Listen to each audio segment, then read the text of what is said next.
السلام علیکم اور آپ دیکھ رہے ہیں یوٹیوب چینل موٹی سول۔ صحیح وقت پر صحیح فیصلہ انسانی شخصیت کی بہترین خوبی اور عقل مندی کی پہلی نشانی ہے۔ فیصلہ ہماری کامیابی اور ناکامی دونوں پر اثر انداز ہوتا ہے اور اس کے ساتھ ساتھ ہمارے مستقبل کا تعین بھی کرتا ہے۔ نپولین ہل نے کامیابی کے اوپر 25 سال تحقیق کی اور وہ تحقیق بھی یہی بتاتی ہے کہ جو لوگ کامیاب ہوئے ان کے فیصلے مضبوط، واضح اور اعلیٰ معیار کے تھے، جبکہ ناکام لوگ فیصلوں میں کمزور ہوتے ہیں۔ سلاخوں کے پیچھے موجود کسی قیدی سے اگر پوچھا جائے کہ وہ یہاں تک کیسے پہنچا تو وہ اس صورتحال کا ذمہ دار اپنے کسی غلط فیصلے کو قرار دے گا۔ تو آج میں آپ کے ساتھ فیصلہ کرنے کی صلاحیت پر بات کروں گا۔ سب سے پہلے فیصلہ نہ کر پانے کی وجوہات دیکھ لیتے ہیں۔ فیصلہ نہ کر پانے کی چند وجوہات یہ ہیں: ناکامی کا خوف، علم کی کمی، بہت زیادہ سوچنا۔ لیکن سوال یہ ہے کہ اچھے فیصلے کیسے کیے جائیں؟ کامیاب فیصلوں کے لیے ضروری ہے کہ آپ میں فیصلہ سازی کی قوت موجود ہو۔ فیصلہ سازی کی قوت کو بہتر بنانے کے حوالے سے چند مفید تجاویز آپ دوستوں کے ساتھ شیئر کرنا چاہتا ہوں۔ پوائنٹ نمبر 1، گول سٹیٹمنٹ بنائیں۔ اپنی زندگی کے مقاصد واضح کریں۔ اپنی زندگی کی ترجیحات کو واضح کرنا فیصلہ کرنے میں بہت مدد دیتا ہے۔ آپ اپنی گول سٹیٹمنٹ لکھیں اور پھر جو بھی فیصلہ کرنا ہو اپنی گول سٹیٹمنٹ کو سامنے رکھ کر کریں۔ جو چیز آپ کو اپنے مقصد کے قریب کرے اس پر ہاں، اور جو چیز آپ کو اپنے مقصد سے دور کرے اس پر نہ کر دیں۔ پوائنٹ نمبر 2، فیصلہ کرنے سے نہ گھبرائیے۔ بندہ ہمیشہ اچھے فیصلے برے فیصلے سے حاصل ہونے والے تجربے اور علم سے کرتا ہے۔ برے فیصلے سے حاصل ہونے والا سبق یہ بتاتا ہے کہ کون سا فیصلہ کرنا ہے اور کون سا فیصلہ نہیں کرنا۔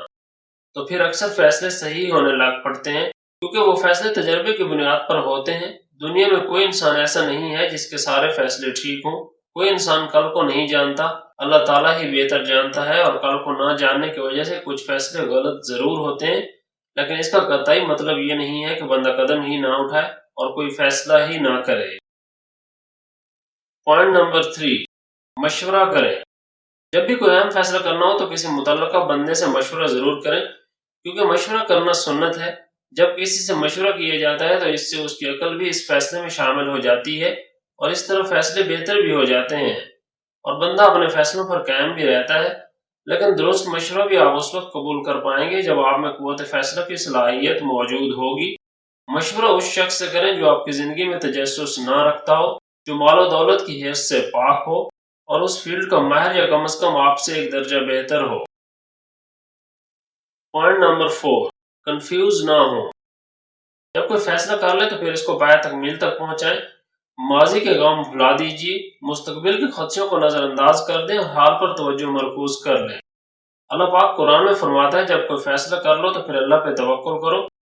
تذبذب کی کیفیت میں الجھے ہوئے رہنے سے بہتر ہے کوئی فیصلہ کر لیا جائے، خواہ وہ فیصلہ غلط کیوں نہ ہو، کیونکہ کوئی بھی فیصلہ ہم کو ذہنی اذیت سے نجات دیتا ہے۔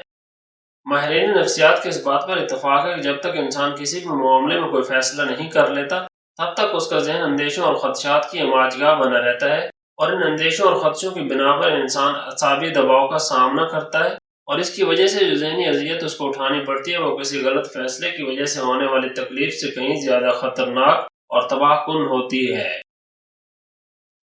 پوائنٹ نمبر 5، بے چینی، تھکان اور جذبات میں فیصلے نہ کریں۔ اگر آپ کسی بھی معاملے میں انتہائی حد تک جذباتی ہوں گے تو غیر ممکن ہے آپ کمزور فیصلہ کر جائیں۔ لہٰذا کسی بھی عمل کے لیے اضطراری کیفیات سے بچنے کی کوشش کریں۔ فیصلہ کرتے وقت اپنی انا، اختلافات اور خواہشوں کی بجائے حقائق پر توجہ مرکوز رکھیں۔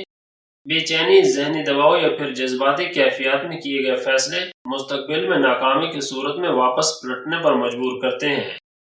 اس لیے جذباتی کیفیات میں فیصلے تاخیر سے اور منطقی سوچ اپناتے ہوئے کریں۔ حضرت علی کا فرمان ہے کہ کبھی غصے میں فیصلہ اور خوشی میں کوئی وعدہ نہ کرو۔ پوائنٹ نمبر 6، خود کو وقت دیں۔ بعض اوقات کچھ اہم فیصلے مزید سوچ بچار اور محتاط رویے چاہتے ہیں، اس لیے کوئی بھی فیصلہ جلد بازی یا اضطراری کیفیت میں کرنے سے گریز کریں۔ مثال کے طور پر آپ کے دوستوں نے اچانک ہی ویکینڈ کے لیے کوئی ٹرپ پلان کر لیا اور وہ بازید ہیں کہ آپ بھی اس ٹرپ میں ان کے ہمراہ جائیں، لیکن دوسری جانب آپ کی پلاننگ ویکینڈ پر کچھ گھریلو کاموں اور اہم ذمہ داریوں کو نمٹانے کی ہے۔ ایسی صورتحال میں کچھ وقت لیں اور پھر فیصلہ کریں کہ آیا آپ کا ٹرپ پر جانا اگلے ہفتے آپ کی اہم ذمہ داریوں پر تو گراں نہیں گزرے گا۔